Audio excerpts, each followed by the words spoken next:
Coming up on the Making Waves VO podcast. And the male talent refused to read them because they were written by a woman. Ugh. Can you ever Isn't that believe crazy? that? Yeah, That's I'm so not surprised. Crazy. And then So somebody brought her in, and said... they said, okay, you read them then. Making waves. Making waves. Making waves. Making waves. Making waves. Making waves. Making waves. Making waves. Making waves. This is the Making Waves VO podcast with Kevin Kilpatrick and Bobbi Maxwell. It is indeed the Making Waves VO podcast presented by Full Compass, fullcompass.com. We know VO. And Bobbi, we know the Voice Arts Awards, don't we? We do, or SOVAS, as Joan Baker SOVAS. says. SOVAS. In this episode of the Making Waves VO podcast, we're going to recap last weekend at the Voice Arts Awards presented by the Society of Voice Arts and Sciences. And our producer, Lacey Delane, is going to join us for this one as well. Lacey is a very talented voice actor herself. And Lacey, just before we started recording, she goes, "Did you guys win?" Bobbi, do you want to break it to her?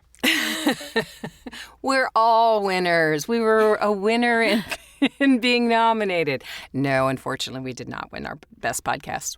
I mean, but being nominated is still incredible. So, Yes. I mean, and did you guys have a fun time? We Yeah.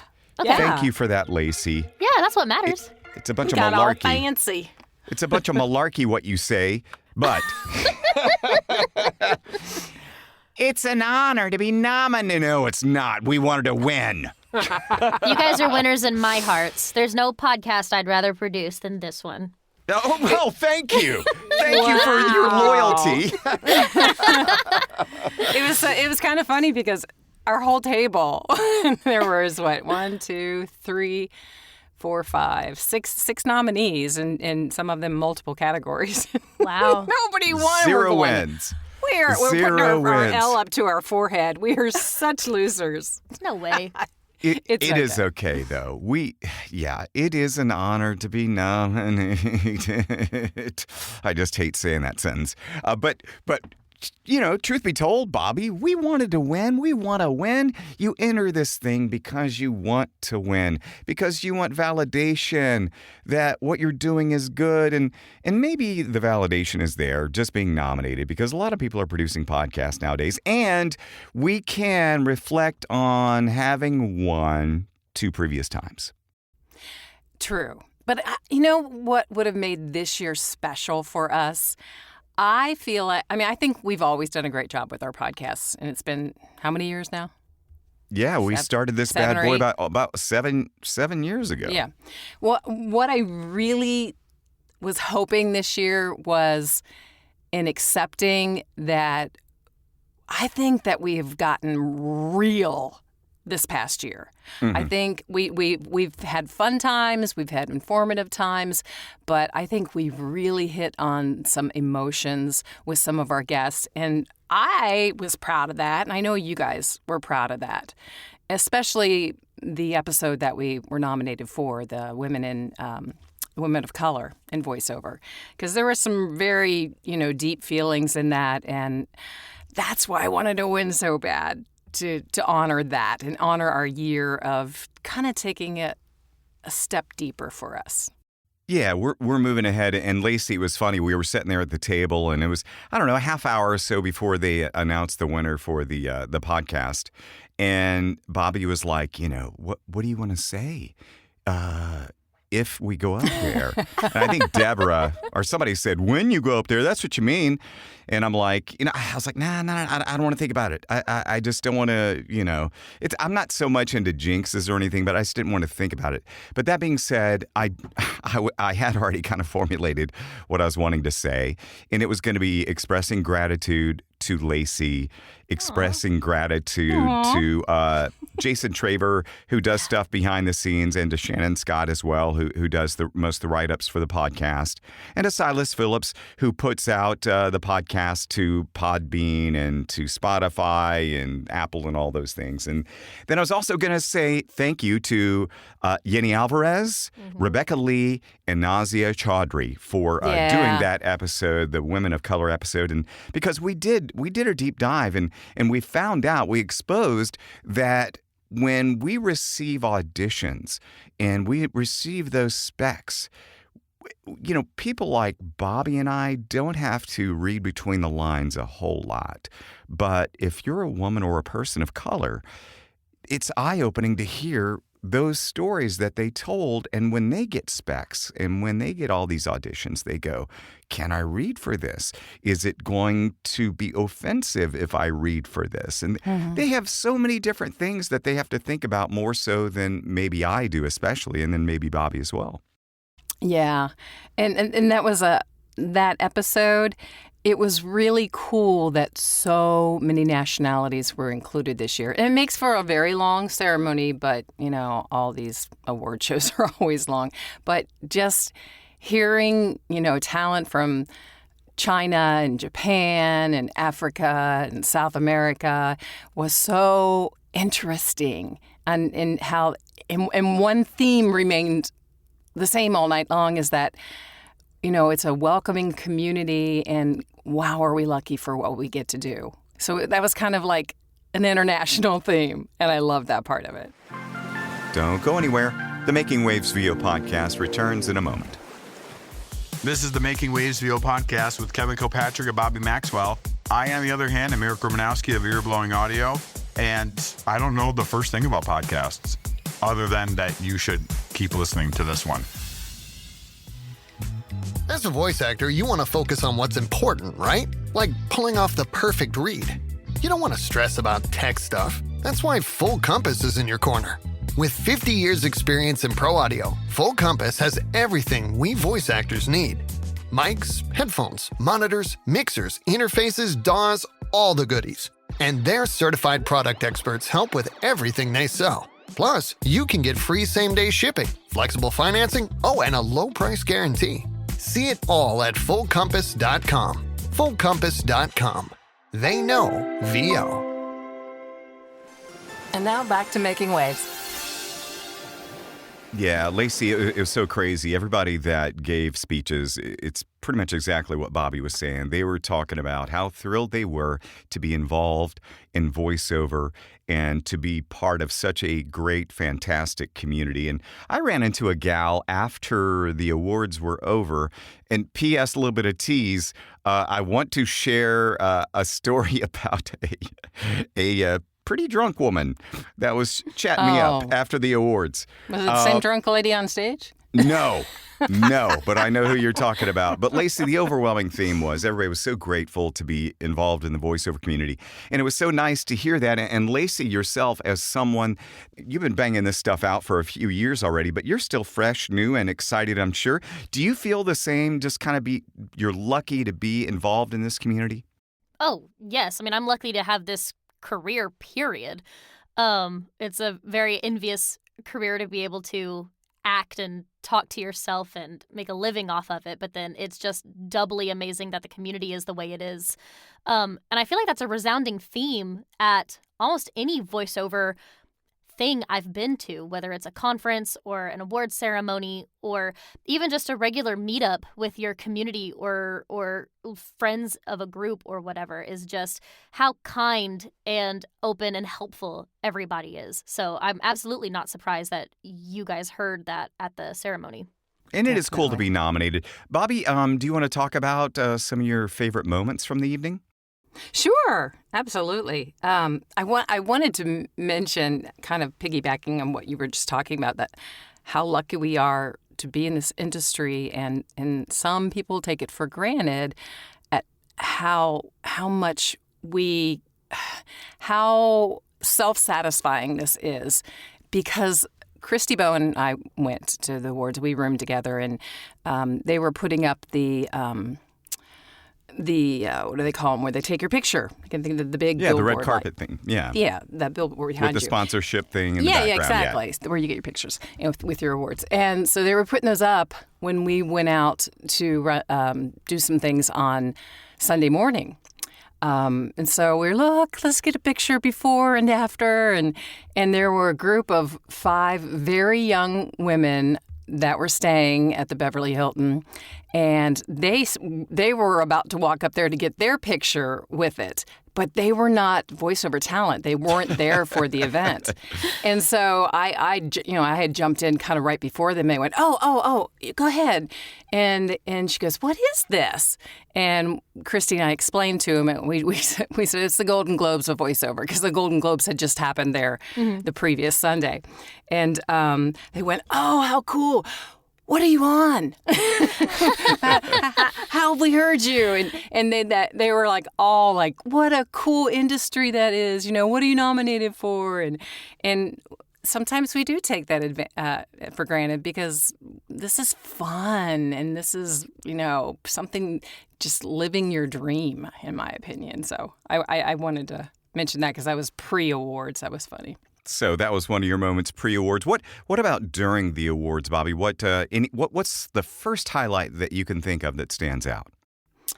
The fact that Angela Bassett was there. Such a huge, and I didn't even recognize her at first. She looks gorgeous because not only is she an incredible actress, but she is one of the biggest reference voices for female in commercial or promo or really anything, from the casting people and agents and such, that, we don't want you to sound like her, but this is the vibe we want. And so here's Angela Bassett up there presenting an award to Lawrence Fishburne, which was equally as cool. So those were probably my highlights of the night. Two of them. Very cool. And also seeing Titus Welliver. And not everybody knows who Titus Welliver is. But if I just say the name Harry Bosch, do you know who that is? Yeah, then more people go, oh, it's Bosch. Titus Welliver was there. And I couldn't, I just couldn't wrap my head around why he was there, because I was like, he wasn't nominated for anything. And he wasn't presenting. And he wasn't presenting. But I was chatting with Scott Brick, audiobook narrator Scott Brick, afterwards, because we were talking about, Titus Welliver being there. And we couldn't figure out why. And the only thing we figured is maybe he's buddies with Lawrence Fishburne and was there to support. Yeah, they're kind of they're peers, and they've been working, slugging along around the same amount of time because they're both around the same age. But that's all I figured, is maybe he was there supporting him. So yeah, if you don't know who Titus Welliver is, just look up the name, or just look up Bosch. He was there. And I knew him by face, but I did not. I have not seen that, and I didn't know, of his character. But I knew I've seen him in other things, and that was pretty cool. You knew who my my favorite winner was, and you're gonna laugh. And I think you left the table when this happened. I think she was from Japan or China, I can't remember. And she goes up and she is so excited, Lacey. She's like hyperventilating almost. And she's like, trying to talk in English, and she reaches into her jacket or whatever and pulls out a multi-page script of thank yous. And Kevin goes, okay, I'll be back. Wow. But the funny thing was, she didn't read anything off that. She was so consumed with, joy and surprise that all she kept saying it was kind of like the Sally Field thing. They like me. They really like me. And she's just like, yes. She just walks out without thanking anybody. That's so funny. The heart was there. It was. I loved it. It was funny. And I did want to recap for those that may not know who Angela Bassett is. Shame on you if you don't. But she's currently in 911, the TV series. She's also been, of course, in Black Panther. She's been in Avengers Endgame. She's Stella Got Her Groove Back, on and on and on. But she's a legend. And Lawrence Fishburne was just one of my highlights, Bobbi, was Lawrence Fishburne's acceptance speech. He received the inaugural award, the James Earl Jones Icon Award. Is that what they called it? Yeah, I think it was. Yeah, the James Earl Jones Icon Award, which used to be like the Legacy Award, but now they've changed it and called it the James Earl Jones Icon Award. Lawrence Fishburne's several-minute speech was simply praising James Earl Jones the whole time, and then he never made it about himself. It was the most remarkable thing. All he did, Lacey, was talk about how inspiring James Earl Jones was to him throughout his career, starting out as a black man, trying to be an actor, and then seeing James Earl Jones doing a play or doing a TV show or something like that, and then going, hey, I can do that too then if he's doing it. And it was just remarkable and so inspiring about he never made it about himself, just about James Earl Jones the whole time. It was funny when he first went up there, Lacey. Everybody was standing ovation and clapping, and somebody yelled, "What was it? Take the blue pill?" Or Yeah. And Lawrence just kind of looked over. He says, "My man, sit down." Yes. Because the guy yelled it twice, really loud. And He's you like, know, "Wow." Lawrence Fishburne's he's probably so used to people heckling with Matrix lines and stuff like that, and probably that exact same line, from the Matrix, and then he just goes, in his very James Earl Jones, Lawrence Fishburne sound, "My man, sit down." Yeah. Or whatever he said. Oh, it was so funny. And let's see. That was a really cool moment. The kid that won the award had to have been like 9 or 10 years old. Lacey, there was this little guy that won. And I bet, probably 9 or 10 years old. And he came up and just gave the most inspirational speech. And Lacey, it was us when we were that age, but if we were dreaming about being in voiceover and maybe we were just dipping our toe into it, he was talking about how exciting it was and how inspiring it was to be there. That was so cute, wasn't it, Bobby? He had like an old soul. It's like he and you know what? He wasn't reading off anything. Or maybe he was, but he wasn't like constantly looking at it. So I felt like it was genuinely coming from his heart and saying things that adults would say in that moment of gratitude. And he got a standing ovation because it was just like, this kid is so young. Think about his future. If he can do this now and be that confident and, thankful, what is down the road for him? Mm-hmm. That was really cool. What up, what up? It's Erica J, voice actor, singer, writer, water snob, and tired mom. Here on the Making Waves podcast with Kevin and Bobbi. Because the Making MP3s podcast just doesn't have a good ring to it at all. Lacey, have you considered entering the awards? Yeah, I've considered it. I always seem to miss the deadline, and I never, get anything ready in time. And I only started doing bigger animation things last year. So my only nominations could have been for automotive or commercial, but so much of my stuff is mostly radio. I've never known how to find it and submit it. Yeah, you should definitely consider submitting some of your Crunchyroll stuff in the coming years. Because I definitely that's the plan kind on of it. stuff. They highlight that kind of stuff a lot. Was there an anime section out there or an English dubbing section? Yes. Oh, yeah, there cool. were anime presenters. Anime presenters, anime-specific awards. I think that, if I'm not mistaken, that was one of the early on awards they announced. That's cool. Yeah, I don't know anything. I don't really pay attention to a lot of that kind of stuff. I probably should, but I do the thing and then I beat bop the rest of my life away, I guess. I don't know. I don't pay attention to that kind of stuff. Well, we've been to the awards 2 other times, right, Kev? Or is it 3? Yeah, that was our 3rd time. Yeah.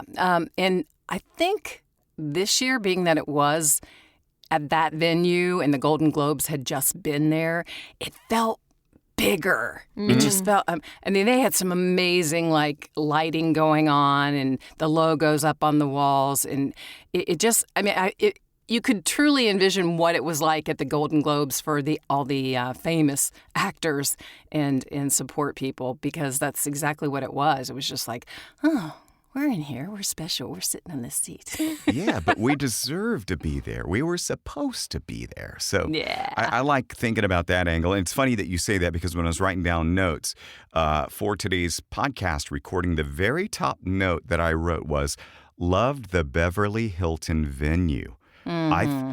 I thought it, because in the past times we've gone, Bobby, they've held it at the Warner Brothers studios in one of their theaters that they have there.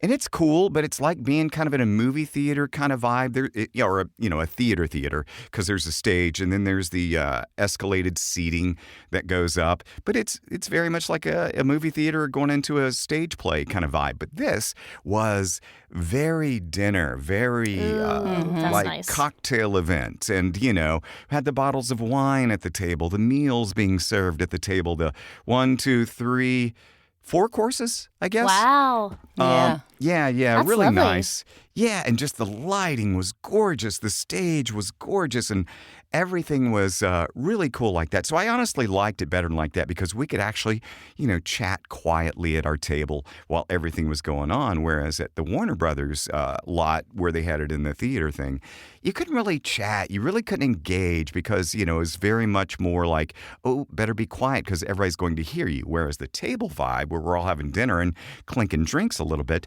there's a little bit of background din to be expected. Yeah.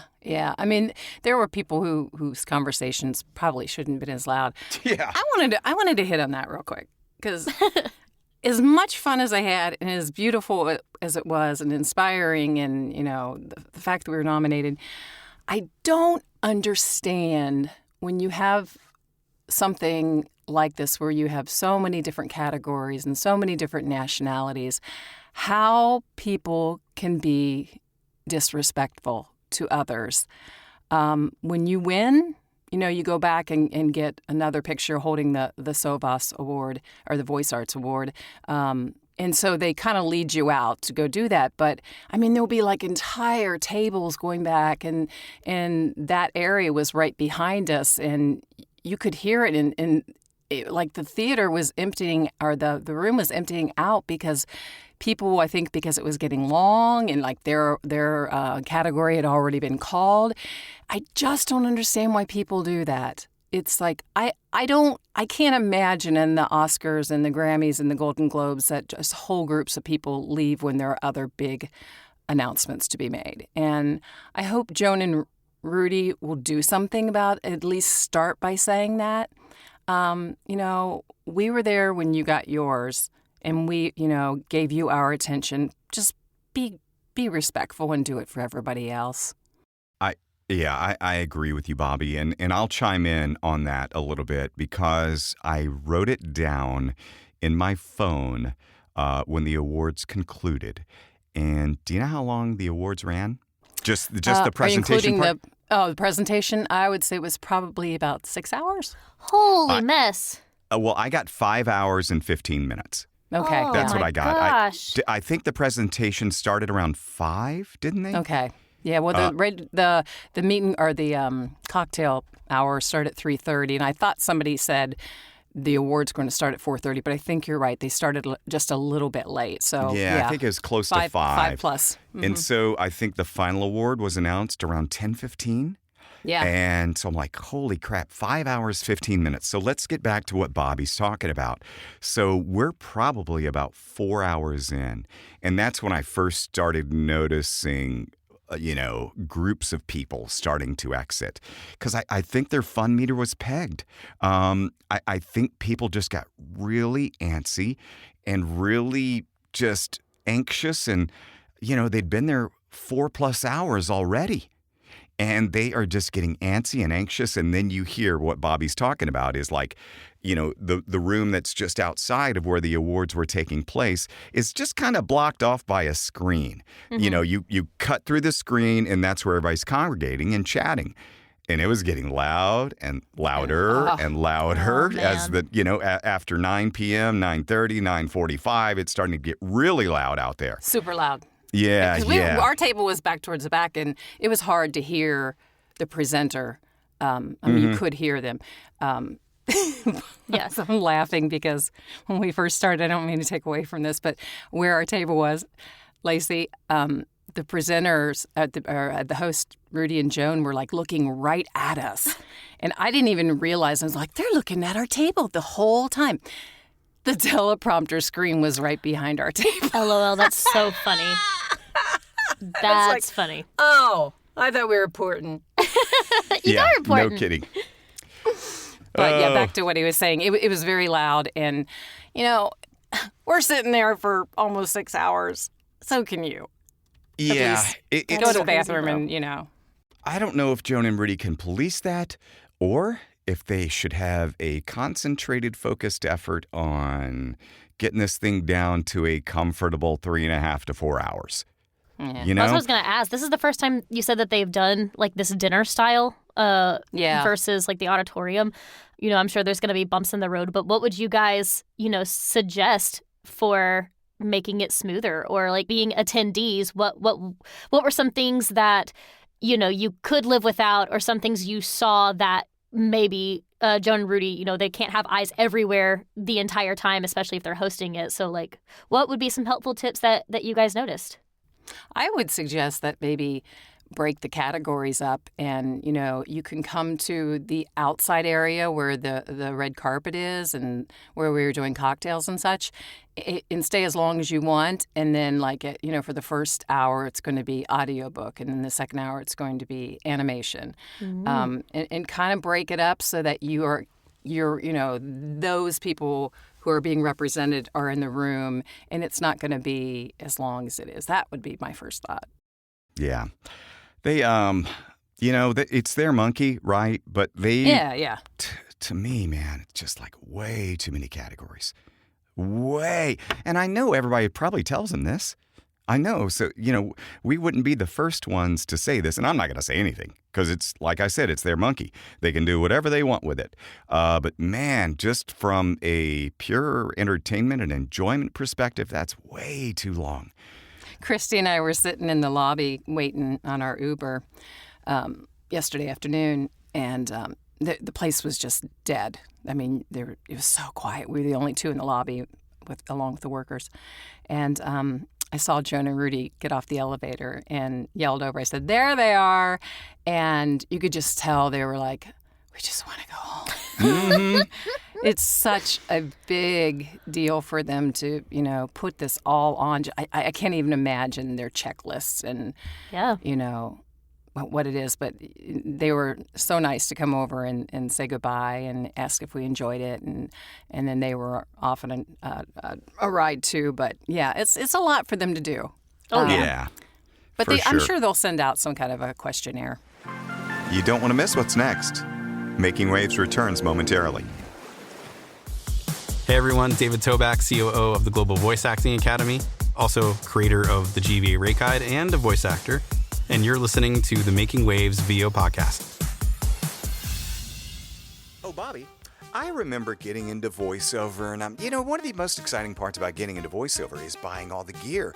You don't realize that until you become a voice actor and you got to produce your own stuff, and you go, "Ooh, this part should be fun," but then you go, I have not a clue on what I'm supposed to buy. Exactly. That's why you trust your good friends at Full Compass, fullcompass.com. They know VO there, and you're going to have a great selection of pro audio gear, and you're going to get a lot of good help. And there's a lot of good attributes that go along with buying from Full Compass. Yeah, so if you're not really sure when you got the piece of equipment, and you have questions about it, they have a free 2-year service or repair plan. They have free shipping on orders over $49. I love that. I think my favorite thing is the low price guarantee because you just never know. You said a second ago that you're getting into this and you don't know what you need, but how about do you know if you're paying the right price for it? So you don't have to worry about that when you shop at fullcompass.com. They'll guarantee to match the price on the products they sell for new, identical, and immediately available products offered at a lower price. They have flexible financing, Bobby, and they also have free expert assistance, and that's why we say we know VO at Full Compass. Everything from microphones to interfaces to headphones to mic booms, they've got it. If you have any questions and you're more old school and you want to call them on the phone, you can call Full Compass at 800-356-5844. Full Compass and fullcompass.com. We know VO. Now back to the podcast. And just for those that, have never been and just maybe wanted a quick microcosm of what the whole evening is about, like Bobbi alluded to, about 3:30 or so, we went downstairs and they had in the, what do you call that outside area, Bobbi? Like, it's not a veranda, but it's like a, I don't know. You're talking about the secret garden? Yeah, the secret garden. It's like a garden area with, the fake grass and stuff like that. But that's where they were hosting the picture-taking places for the nominees. You got to ham it up in front of one of those video camera things that zooms in and zooms out and captures you in slow-mo. Oh, my God, the glam bot? Yeah, that's it. That's it. Yeah. I'll send you what Christy and I did it. Well, you guys did it too. I'll send it to you. Oh my gosh, I want to see you and Christy. Oh, I bet it was so cute. That was neat. And then everybody just congregated and mingled and chatted it up, had a few cocktails. And then you heard the announcement around 4:30 or so. Hey, we're going to be starting soon. And so about that time, everybody started heading in. And then, I think around 5 o'clock is when they actually started the awards. Joan and Rudy came up, did some opening announcements. Well, Rudy actually introduced Joan, and she comes out in a very dramatic entrance, as she does every single time, where she does some stage movement and some, peacocking, I guess. But just having a great time. Lovely, lovely hosts they are. And then they had this really cool dance duo that came out and did some Latin dance. That was really neat. Oh, my gosh. That's amazing. It was really athletic and I love just stuff like that. mind-blowing. And then, the awards started, and then the awards kept going. They did the Lawrence Fishburne tribute. They did, the Debbie Harada tribute was so lovely. She got. Did you talk to her afterwards? No, I did not. She got the Legacy Award. That's right. She got the Legacy Award, and Lawrence Fishburne got the James Earl Jones Icon Award, I think is what they called it. I spoke with her for a little bit, and I went up and said, "Hi, I'm a fan. Congratulations. What an evening for you and your family." And she is so sweet. She was like, "And what do you do?" I said, "I actually do some promo too." Or I said political, because she does a lot of political. And she was genuinely interested. And then she said to Christy, "What's your name now?" And I'm thinking, oh, she's so down to earth still. And here she is getting this Legacy Award. But what'd she say? How many years she'd been doing it, Kev? I want to say it was like 50. Maybe? Yeah, I think so. Like 40-something or 50? It's remarkable. She started working in TV way, way back, I guess in the 60s or 70s, and she was promoted, Lacey, to like head of promos or something in like the 70s. And then to give you, I'm sure you can imagine this, but she would write promos for this TV station way back then, and the male talent refused to read them because they were written by a woman. Ugh. Can you effing believe that? Yeah, That's I'm so not surprised. Crazy. And then so somebody brought her in, and said, they said, "Okay, you read them then." Nice. And she's like, "I have no idea how to do this," and they gave her like one piece of direction, and she nailed it, and the rest is history. Of course, she did. So good for her. Yeah, that's amazing. Yeah, and then I think everything wrapped up about 10-15 or so in terms of the awards presentations. And by this time, everybody was congregating. Not everybody, about half. Were congregating just outside these curtains and everything behind and yucking it up. And I was having a great conversation, Bobbi, with the Bricks, Scott Brick and Susanna Elise Freeman Brick. And then Ray Porter was there as well, a prolific audiobook narrator himself. And then, with Deborah and just chatting it up. Mike Cantrell, who sat at our table, who is an up-and-coming voice actor, he was there as well. And we were all chatting it up. And then Deborah, she saw this gal just kind of standing by herself over at a table. And Deborah, bless her heart, just went over and just engaged her in conversation. I just thought that was so nice. So I'm left by myself, right? And I'm just there and was kind of engaging in and out of conversation with Scott Brick, but he was also chatting with other folks. And so I was kind of standing there, and this gal in a pink dress, this blonde-headed lady in a pink dress walks up to me, and she was probably, I don't know, in her 40s maybe, just a little bit younger than I am. And she just came up to me, and she's like, "Hi, what do you do?" I'm like, "Oh, hey, I'm a voice actor and, here for the awards tonight." And she kind of slowly gazed down at my nominee pen. "What were you nominated for?" And I said, well, podcast, promo, demo, blah, blah, blah, blah, all these things. I was like, I didn't win anything. And she goes, I didn't either. And I go, what were you nominated for? And I think she said audiobook, and then it was like, that's kind of what I heard. Nice. And then she's chatting it up, and she's just like, she's clearly, I don't know if hammered is too strong, but she's not too far from being hammered. She was having a good time.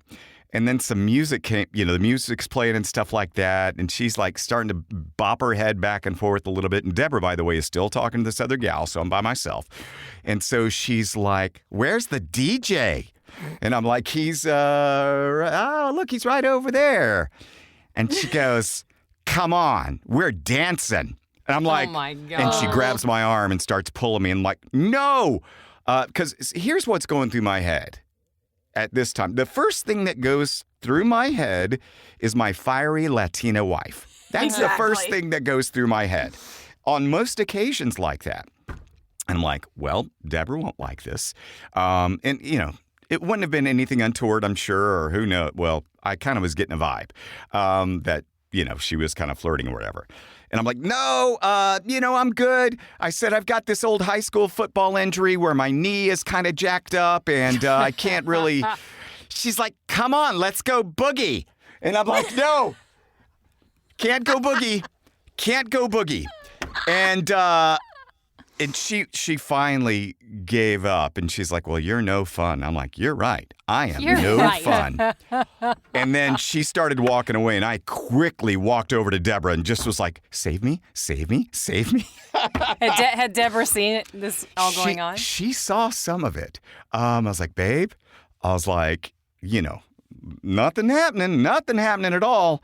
But I'm like, this woman was clearly trying to drag me out onto the dance floor. And I had nothing to do with it. I don't want nothing to do. And she's like, I saw it. And I'm like, okay, am I in trouble? She was just getting ready to pounce if she needed to. Yeah, that kind of vibe. I believe that happened. You guys look great. Kevin just sent me a picture of of you guys standing on the red carpet in front of the billboard or whatever you called it. You guys look good. Bobbi, the fur is so elegant and ethereal. You're like a queen. Oh, thank you. Oh my gosh. Thank you, faux fur. Thank you. Yeah, and Kevin, you look nice too. I thought Kevin looked like the most interesting man in the world. Oh, yes, the most interesting man in the world. With my beard. Yes. That's what it reminded me of. Do you know what I'm talking about, Lacey? No idea. I'm so sorry. Is it Coors? No. It's Seagram's or something? Dos Equis. Dos Equis, yeah. Oh, is that a beer? Yeah. The drink. Mexican Sorry, beer. I don't know anything about that kind of stuff. I'm so sorry. That's funny. I know the Budweiser frogs. I do know that Oh one. my gosh, Lacey. That's an old reference. I didn't even know Budweiser had frogs. Yeah, it's like way the back. Budweiser or whatever. Budweiser. Yeah. Oh, okay, yeah. Way back. Lacey, use that for our publicity for the pod if you don't mind for this episode. Sure, yeah. You got it. Oh my gosh. Whatever you I did want to say something real quick because Christy and I were just like going, seriously, when we were out walking in Beverly Hills yesterday, and then we stopped to have a quick bite to eat. One of the other Facebook groups of another awards that's very popular, the admin of that posted, it was very simple. He just said, thank God, the SOVAS Awards are over and we don't have to see any more posts about I was nominated. And I was like, are you kidding me? I said, where's that at? And I'm not a member of that group. I said, because I want to post and say, oh, so we have a few more months till yours come out. And then we were going to get inundated with more pictures, but that's okay. Yeah. And it's like, please, just stop. Oh, if you don't so like mean. it, ignore it. It's like, move on.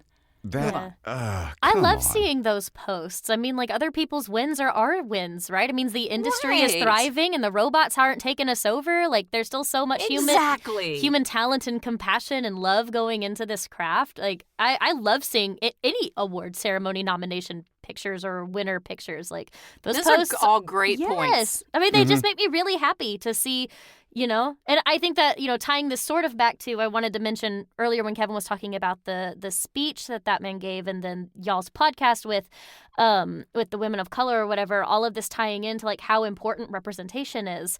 And like when you see people who are doing the things you want to do and they look like you or they sound like you or they started the same way you did. Like I love reading people's bios or when they put a long paragraph of like, you know, I started from X and now I'm here. You know, those things are so inspiring, especially if you can see yourself in that. And like, how does that not motivate you to keep going forward? So that guy is so mean. No, keep the nomination pictures going. They're great. Exactly. You know what, Lacey? Thank you for saying all that. You're like that little 9-year-old boy coming with his words of wisdom. Oh, what a compliment. Oh, that is so funny. Hey there, this is George the Tech, and you're listening to the Making Waves VO podcast with Kevin Kilpatrick and Bobbi Maxwell. I did want to mention also that after the awards, after that lady was trying to drag me out to the dance floor, Deborah and I were like, all right, deuces, we're out, and we're going to go have a nightcap upstairs at the Beverly Hilton. They have a bar up on, I think it's on the top floor. Oh, fun. And went up there hanging out, yucking it up, chatting, and, you know, you meet all kinds of people and stuff. And then I kind of overheard a guy say his name or something like that. And he was chatting it up with a guy. And I heard the guy say his name, and I remembered it wasn't a famous name or anything like that, but I heard the name. And I could tell they're talking about acting stuff. And I'm like, so, you know, this guy's an actor, of course, or whatever. And I quickly, as I heard the name, I quickly looked up the name Brandon T. Jackson. And then a couple minutes later, he walks over to me and introduces himself. And he goes, hey, you were here for the Voice Awards or whatever? And I go, yes, I was, Brandon T. Jackson. And his mouth hit the floor. He's like, how'd you know that, man? I'm like, I kind of overheard you talking and stuff. And I looked him up. He's not a main star, right? You know, but he's done a ton of work. He's been in Tropic Thunder. He's been in Beverly Hills Cop. He's been in BoJack Horseman. Wow. He's been in the Big Mama's House. That's amazing. He's been in tons and tons of stuff. And he was actually there talking with a new manager who he's trying to get represented by. And he comes over to me and we're just chatting it up. And he's like, hey, man, let's exchange numbers and stuff. And so, you know, he gets my phone. I hand it to him and he puts in my number. And he's like, you know, hit me up sometime, man. And I just thought, it's so cool, man. You never know who you're going to run into out here. He's been an American Dad, by the way. Californication. Yeah, all kinds of stuff. But yeah, he's got a ton of, and he's a stand-up comic. He's a touring comic too. So I thought that was kind of neat. You never know who you're going to run into. Yeah. It was fun. Enjoyed it. Loved it. Yeah, 4 nominations for me, Bobbi. 0 hardware to bring home. But you know, what are you going to do? What are you going to do? It's an honor to be nominated. Oh, I'm proud of you guys. You guys do something really special with this podcast, and I think you're great. And here's what Lacey. thank you, Lacey. And here's kind of what we took away. Bobbi and I were chatting, and afterwards, I'm like, Bobbi, we have nothing to be, nothing to be down about because we put together, I feel strongly that it's an entertaining podcast. I feel like that we're entertaining and informative, and we have a great time, and hopefully people can hear our genuine joy about this business and what we're talking about. Absolutely. Well put. Mm-hmm. And then with that, are we done? Yeah, it's an honor to be nominated. I don't say it. It's an honor to be nominated. Oh, Lacey, thanks for joining on this episode of the Making Waves VO podcast. Thanks for having me. Absolutely. Presented by Full Compass, fullcompass.com. We know VO. Bye. Bye. Bye. The Making Waves VO podcast is produced by K2 Media Productions with hosts Kevin Kilpatrick and Bobbi Maxwell. Sound design and editing by Jason Traver. Production assistance by Lacey Deline. Publicity and social media by Shannon Scott and Silas Phillips. Be sure to subscribe to the Making Waves VO podcast on your favorite platform. For all episodes, merchandise, gear, and more, visit makingwavesvo.com. Until next time, I'm AJ McKay. Keep making waves.